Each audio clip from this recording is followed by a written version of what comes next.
So paano nga ba gumawa ng name tag gamit ang Canva sa ating PC? Okay guys, pili lang kayo ng inyong Chrome na gagamitin. So gamit natin is Google Chrome. So ito yung ating ginamit. So pwede naman kayong gumamit ng ibang browser na nais nyo. So dito sa browser, so search nyo lang ang canva.com.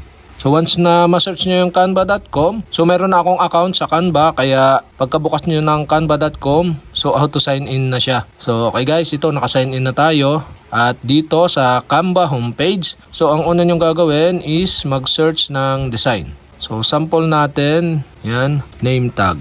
Halimbawa, for boy, yan. Mag-search lang kayo at marami naman dyan lalabas sa baba. Scroll down nyo lang at marami naman dyan lalabas sa baba. So kapag wala dyan lumabas ang gusto nyo, so search na lang ulit kayo ng bago. So sample natin ito. So ito may pangalan natin. Hello, my name is Richard. Yan. Click lang natin yan. So okay guys, bago nga pala kayo pumili ng inyong design na nais. So okay guys, may makita kayo dito na Pro. Yan, yung Corona sa kada name tag. So ito, pag ginamit nyo, so magbabayad kayo ng or kailangan nyo mag-upgrade. So meron namang mga libre, kaya itong libre ang ituturo ko. So hanap lang kayo ng name tag na walang ganto, na Pro na nakalagay, yung Corona na icon. So itong isa, wala oh. So ibig sabihin, pwede itong gamitin. So okay, tama-tama pangalan natin oh, Richard Sanchez. So Richard Kabili tayo. So click nyo lang yung name tag na nais nyo at dito, sa may bandang kanan, may makita kayo dyan ng customize this template. Click nyo lang itong button na to para ma-customize nyo yung pinakang tags, name tag, okay? So hindi ko na ito babaguhin, pangalan ko yan. So ito, tatanggalin natin, select nyo lang, tapos click nyo yung delete or i-press nyo yung delete button sa inyong keyboard. So okay, para mawala yung name. So itong my name, so pwede nyo i-adjust taas baba or kung saan nyo gusto. Halimbawa lang to, this is a example only. So halimbawa tatanggalin natin yung mga animal, so select lang natin yan, tapos delete, tapos delete, tapos delete. Yan, magtira lang tayo ng isa. Yan, ito to. So pwede namang i-adjust kung saan yung position ng gusto. So kapag halimbawa ganyan, tabon yung ulo nung pinakang design, select nyo yung ito yung animal, tapos right click, tapos layer, bring forward. Yan, so yan, makita nyo nasa unahan na siya. So pagka gusto nyo naman yung pangalan, select nyo lang yung pangalan, tapos right click, layer, tapos bring forward. Yan. So okay, ganun lang. Inunan natin yung pangalan para basang-basa. So ito nga pala ating pangalan. So pagka dito naman sa pangalan, pag gusto nyong paltan, halimbawa itong Bobby Jones, so paltan natin. Dito sa taas mayroong pamimilian. So sample natin.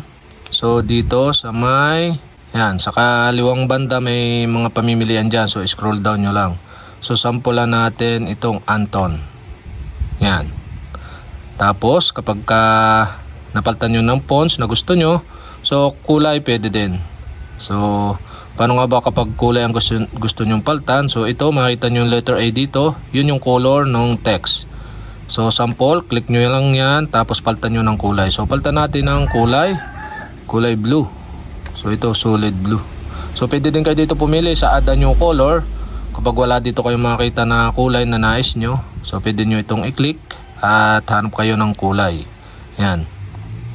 So ito na natin gamitin yan guys, blue. Tapos pagka gusto nyo naman na medyo patagilid yung letter, so piliin nyo itong I na nakatagilid. So balik na natin sa dati. Tapos pag may underline sa baba, ito pwede. Tapos pagka bold na text, so select nyo to. So pero naka bold na tong text na to, kaya pwedeng hindi nyo napaltan. Hindi nyo makiklik pagka naka-set na siya. Yan, ito sticker true. So pwede naman hindi gamitin ito uppercase. Pwede nyong i-lowercase or uppercase. Halimbawa naka-uppercase, so lowercase nyo na lang. Yan, pero uppercase ating gagamitin. Dito alignment, halimbawa ito dito sa gilid pag magsisimula yung letter.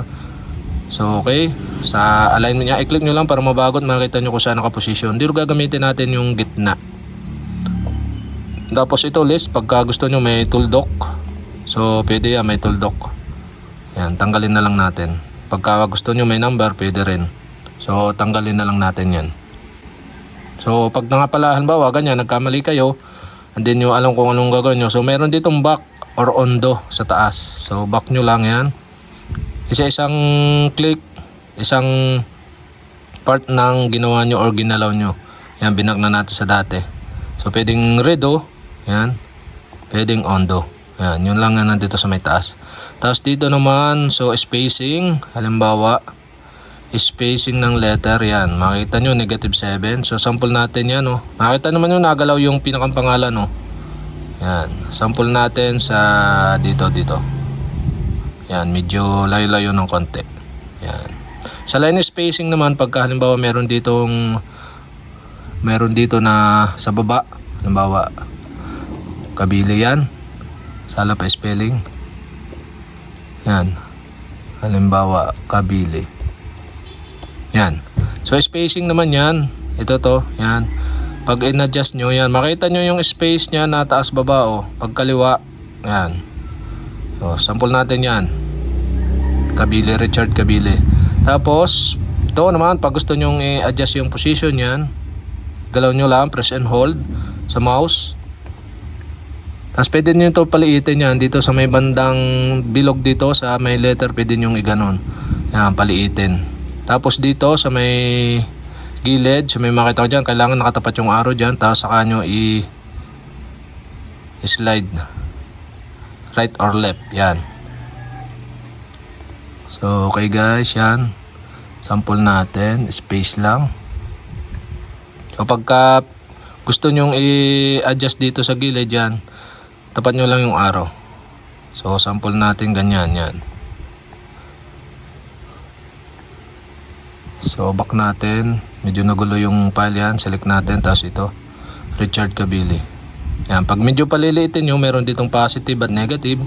So, halimbawa ito yung letra. So, pwede nyo palakihin or paliitin. Yan. Paliitin natin ng konti. Yan. Dito sa taas, merong positive, negative. Pag plus, dagdagan nyo yung letra ng laki. Pagka gusto nyo palitin, negative. So, sa effect, so, pwede kayo dyang mamili. Yan. Pwedeng ganito. Yan. Tapos ganito. Yan. Depende. So, dito naman sa may animation. So, okay. Pili lang kayo dyan ng animation yan. So, hindi naman tayo gagamit yan dahil image ang ating gagamitin. So, dito naman sa position tayo. So, pwede yung top, middle, bottom. So, okay. Back na natin doon sa original size. At kapag tapos na kayo sa inyong design dito at nais nyo namang lagyan ng image, so paano nga ba mag-import ng image o maglagay dito ng ating sariling picture? So punta lang kayo dito sa may kalawang taas na bahagi, yung file. Click nyo lang sa may menu sa taas, tapos upload file. Yan. Tapos upload file or upload folder. So upload file na lang tayo dahil isa lang naman nating i-upload. So pili kayo sa folder na inyong gagamitin. So sample natin yung ating logo. Ayan guys, ilagay natin yung ating logo. Yan.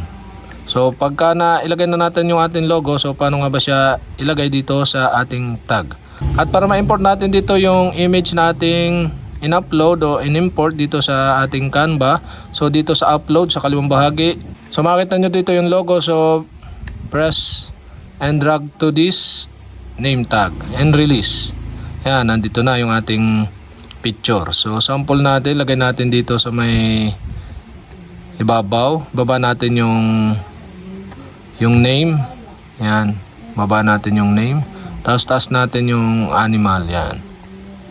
Yung name baba natin, yan. Tapos itong image ilagay natin dito sa center. So pwede nyo paliitin, palakihin, yan. Depende sa nais nyo. Yan. Once natapos na yung inyong design at nagkapag-insert na kayo ng image, so paano nga ba ito i-save para makuha na natin yung pinakang image nito? Full image. Okay, paano nga ba ito download? So punta lang kayo dito sa may share, sa may kanong taas na bahagi. Pindutin nyo lang at dito may makita kayong download. So click nyo lang yung download button. At dito, file type. So, pili lang kayo kung anong nais nyo. So, suggested niya is PNG. So, pwedeng PDF, PDF standard, JPEG. So, depende sa nais nyo. So, pinili ko is yung PNG sa lagi natin ginagamit. So, after nyo mapili yung file type, So dito merong size, depende sa nais nyo kung gusto nyo i-adjust. So pwede naman i-adjust pagka once na ipiprint nyo. Halimbawa, so okay, click na natin yung download button para ma-download na yung image or name tag natin yan. Naka-download na siya guys. So punta tayo sa folder. Ayan guys, ito, makita na natin nasa atin ang folder ng ating MacBook. So okay, open lang natin yan. Ito na siya. So nakuha na natin yung pinakang name tag. So, ganun lang kadali guys gumawa at mag-create ng name tag sa Canva for free.